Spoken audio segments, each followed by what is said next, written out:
আমার কাছে দুটি প্রশ্ন রেখেছেন। দুটি প্রশ্ন তার সালমান ফার্সির যে সমস্যা, সেই সমস্যা আবু যর গেফারির, একই সমস্যা মাওলা আলী করিমুল্লাহ আজহুর, আবার সেই সমস্যা আমার দয়াল নবীরও। এখন কথা হইল সমস্যাটা কি? এখন আমার কথা বাবা, আপনার সমস্যাটা কি? এত সমস্যা যাই আমি বলা করার চেষ্টা করব, সেই কি সমস্যা, এই সমস্যাটা কি ছিল আমি বলবো। আরেকটি কথা, সবাই তো জান্নাতের আশা করে মানুষ, সবাই তো জান্নাতের আশা করে। জান্নাতও 5 শ্রেণীর মানুষের আশা করে। সেই 5 শ্রেণীর মানুষ কারা? আমি বলবো, যেহেতু প্রশ্ন আছে গান রাখতে হবে, প্রশ্ন জবাব করতে হলে গান রাখতে হবে। সেখান থেকে আগে একটি গান রাখি, তারপরে জবাব করছি।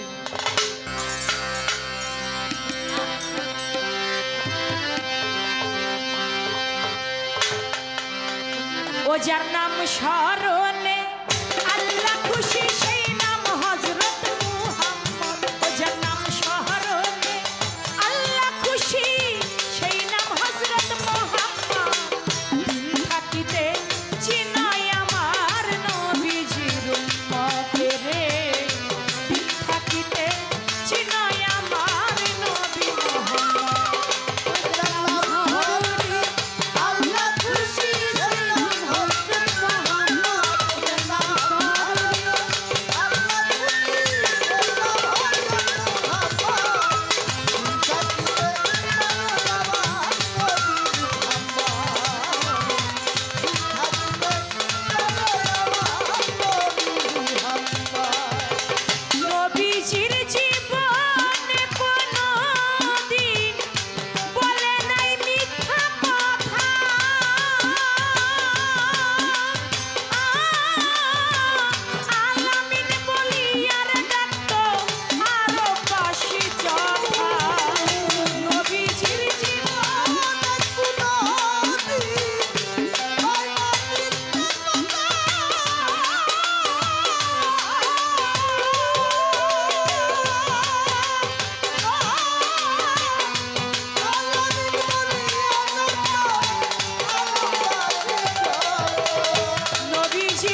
গান করেছিলাম, নবীর নবুয়াতে না এলে কি নবী চিনা যায়? নবীর নবুয়াতে আসলেই আমার নবীকে চেনা যায়। আমার বাবাজি বললেন, নবী তো উফাত হয়ে গেছে, তাহলে নবীকে কিভাবে চেনা যাবে? নবীর যেই দেখানো পথ আমাদের মাঝে রেখে দিয়েছে, সেই দেখানো পথে হাঁটলেই আমার নবীকে চেনা জানা যাবে। কারণ ওয়ারাসাতুল আম্বিয়া যারা, তাদের কাছে গেলেই তো আমার নবীকে চেনা যায়। যারা আমার নবীর বংশধর, যারা ওয়ারাসাতুল আম্বিয়া, যারা পীর মাশায়েখ গণ, তাদের কাছে গেলেই নবীকে চেনা জানা যায়। এবার গানের মধ্যে বললেন, যার নাম স্মরণে আমার আল্লাহ খুশি, সেই নাম হযরত মুহাম্মদ, দিন থাকিতে চিনো আমার নবীজি। এখান থেকে যদি নবীকে না চিনতে পারো, পরপারেও তুমি নবীকে চিনতে পারবা না। এখান থেকে যে যাকে নিবি সেই তোর নবী। এখান থেকে যদি তুমি নবী না নিতে পারো, পরপারেও তুমি নবীর আশা করতে পারো না। এজন্য বলছে বাবা, রাসূল মুহাম্মদ বিষয় এক না। রসুল যিনি নয় গো তিনি আব্দুল্লাহর তো নয়, আগে বুঝো পরে মজা, নইলে দলিল মিথ্যা। এজন্য বলে বাবা, সবে বলে নবী নবী, নবী ঠিক নিরঞ্জন হবি, আপন দিল ধরিলে জানতে পাবি আহম্মদ নাম বলে কারে, মদিনায় তরিক লয়ে কে এলো এ সংসারে। যার কথা সে যদি কয়, কার বাসা তো কে জানতে পায়, তাই তো আমার দিন দয়াময় মানুষ রূপে ঘুরে ফিরে, মদিনায় তরিক লয়ে কে এলো এ সংসারে। এজন্য নবীকে চিনতে হবে, নবীকে জানতে হবে, নবীকে বুঝতে হবে। নবীকে বুঝতে গেলেই আমার নবীর দেখানো পথ, আমার নবীর বলা, আমার নবীর আদর্শকে মেনে চললে আমার নবীকে পাওয়া হবে। প্রশ্ন রাখলেন একটা পেজ দিয়া, সেই পেজটা দিয়া কি সালমান ফার্সি, তিনি একটা সমস্যা নিয়ে গেলেন আবু যর গেফারির কাছে। আবু যর গেফারি বলল, তোমার সমস্যা তো আমারও সমস্যা। এখন তার কথা আবু যর গেফারি সমস্যা মুক্ত করতে পারলো না, তারও সমস্যা, হযরত আলীরও সেই সমস্যা, আমার দয়াল নবীর সমস্যা। সমস্যাটা কি আপনারা জানেন? সালমান ফার্সি যিনি একজন দাস ছিল ইহুদির, ওই দাস মুক্ত করেছেন কে? ওই দাস মুক্ত করেছেন আমার রাসূল পাক সাল্লাল্লাহু আলাইহি ওয়াসাল্লাম। ইহুদির বাড়ি তিনি দাস ছিল। ইহুদি ছিল অনেক একটা খারাপ লোক। ওই ইহুদির কাছ থেকে কোনো মতেই সালমান ফার্সি মুক্তি পায় না। যখন মুক্তি না পায়, সালমান ফার্সি শুধু বিনয় করে বলে, আপনি আমাকে যদি মুক্তি দিতেন তাহলে আমি খুশি হইতাম। বলে, আমি তোমাকে, ছোট বাজায় ঢোলটা, বলে আমি তোমাকে মুক্তি দিতে পারি যদি তুমি আমাকে কিছু খেজুরের বীজ রোপণ করে তার থেকে যদি তুমি চারা রোপণ করতে পারো, তাহলেই আমি তোমাকে মুক্তি দেব, নচেত আমি তোমাকে মুক্তি দেব না। সালমান ফার্সি উনি একজন দাস, উনি পাইব কই খেজুরের চারা, খেজুরের বীজ? তার কাছে যদি খেজুরের বীজ থাকতো তাহলে তো সে আর অন্যের বাড়িতে দাসত্ব করত না। তিনি কি করলেন? তিনি গেলেন ভাই আবু যর গেফারির বাড়ি। যায় বলল, ভাই আবু যর গেফারি, আমার মালিক আমাকে বলছে আমি যদি খেজুরের কিছু বীজ আমি রোপণ করে চারা করতে পারি, আমাকে নাকি সে দাস হইতে মুক্তি দিবে। ভাই আবু যর, তুমি কি পারো আমাকে কিছু খেজুরের বীজ দিতে?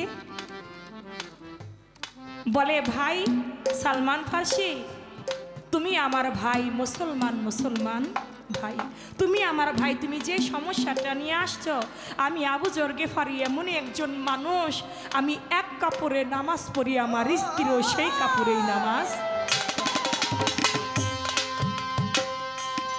মদিনায় নামাজের সময় হইলে নামাজ পড়তেন, কিন্তু মুনাজাত যখন আমার দয়াল নবী ধরতেন, আবু যর গেফারি মুনাজাত না ধরে তিনি চলে যাইতেন। এক একদিন 2 দিন 3 দিন পিছনে যারা নামাজ পড়ে মুনাজাত ধরে তারা একদিন বিষয়টা লক্ষ্য করলো, কি ব্যাপার, আবু যর গেফারি নামাজ পড়ে ঠিক, কিন্তু দয়াল নবী যখন মুনাজাত করে আবু যর গেফারি মুনাজাত না ধরে তিনি চলে যায়, মুনাজাত না ধইরা চলে যায়। দয়াল নবীর কাছে বিচার দিলেন, ইয়া রাসূলুল্লাহ, আপনি নামাজ পড়েন, নামাজ শেষে আপনি যখন মুনাজাত ধরেন, আপনার আবু যর গেফারি আপনার একজন সাহাবা, তিনি মুনাজাত না ধরে তিনি চলে যায়, এটা কি আপনার মুনাজাতকে অপমান করা হয় না? সে চলে যায়, এই বিষয়টা আপনি একটু দেখবেন। বলে ঠিক আছে। পরদিন যখন আবু যর গেফারি নামাজ পড়তে আসলো, আমার দয়াল নবী মুনাজাত ধরলো। দয়াল নবী লক্ষ্য করে দেখলো যে আবু যর গেফারি বের হয়ে চলে গেছে। আমার দয়াল নবী সেই পথে হাঁটতে লাগলো, আবু যরের কাছে গেল, যায় বলে, আবু যর, তুমি নাকি, আমি প্রতিদিন নামাজ শেষে মুনাজাত ধরলে তুমি নাকি মুনাজাত না ধরে তুমি চলে যাও, কারণ কি আবু যর, তুমি মুনাজাতকে কেন অপমান করো?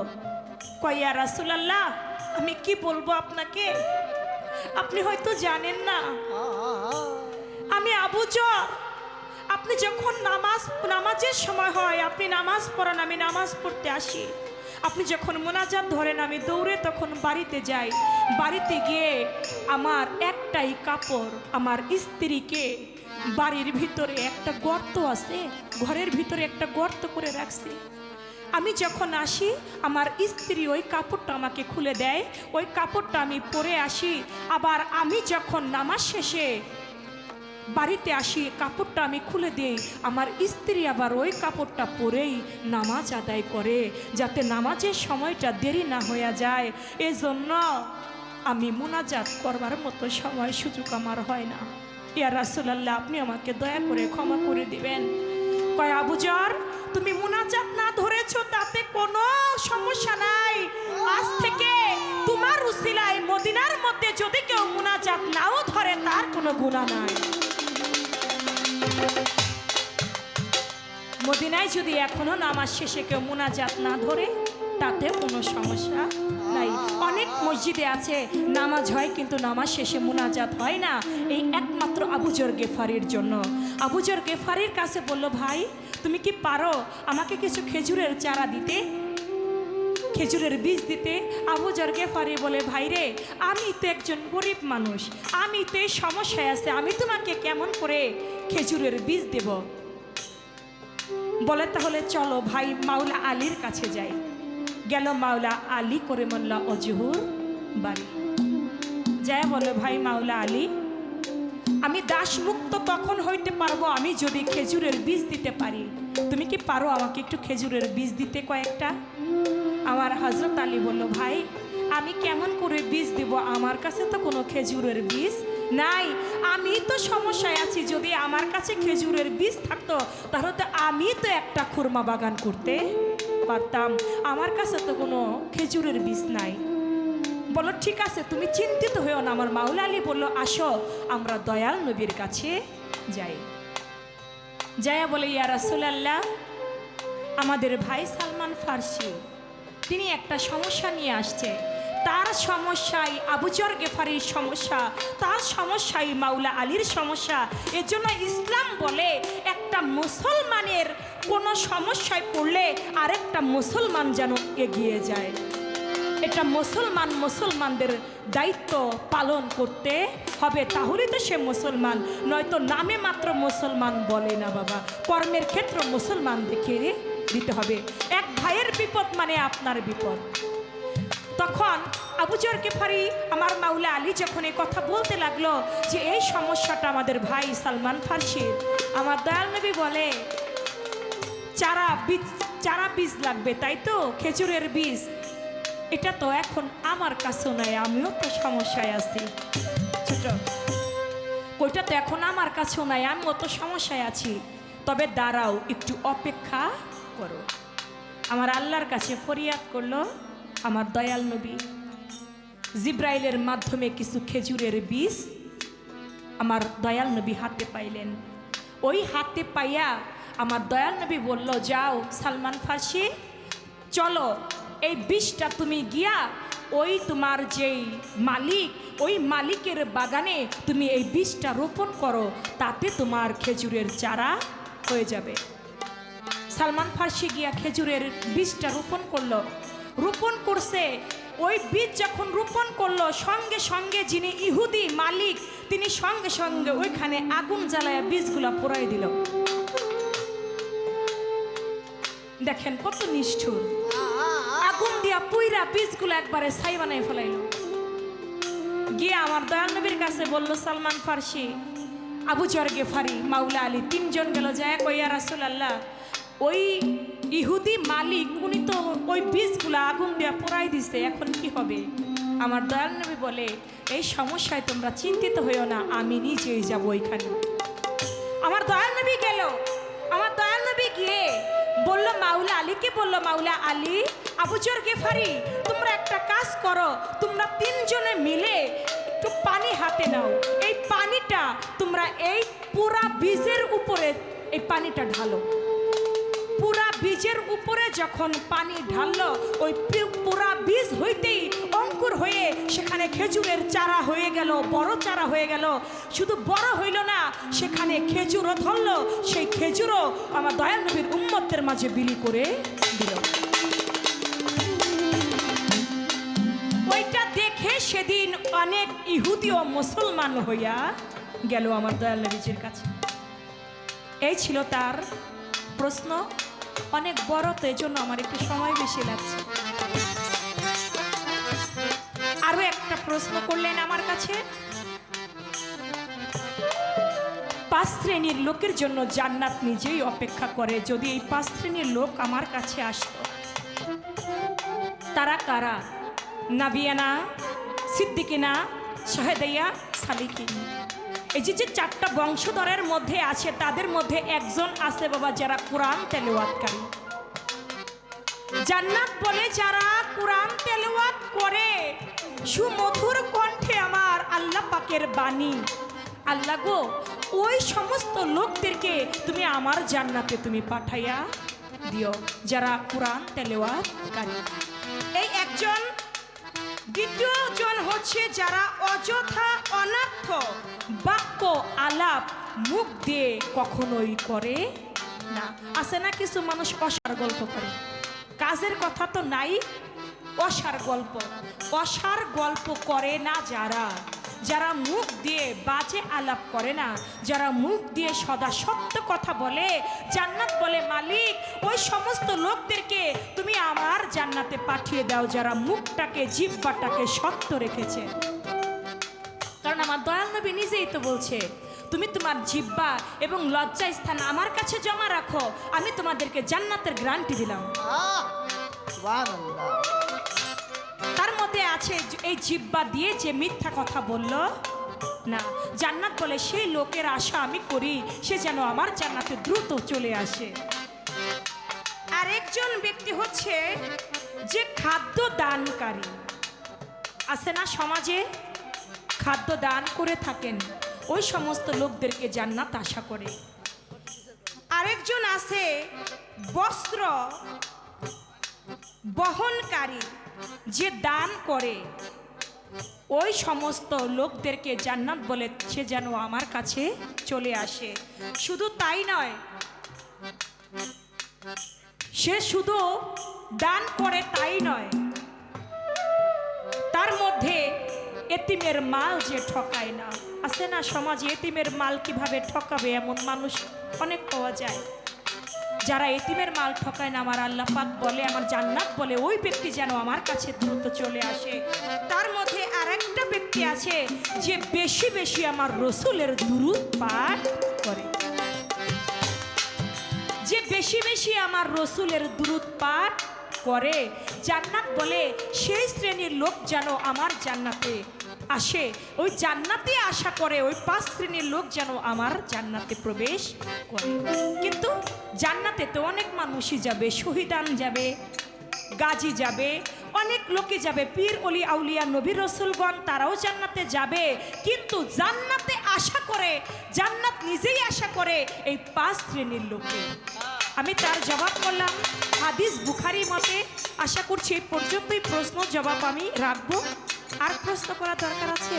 আর প্রশ্ন করার কোনো দরকার নাই, যেহেতু শীতটাও বেশি, আমি পোলাপান মানুষ, আমার এই হাত একবারে কেমন জানি বড় হয়ে গেছে গা।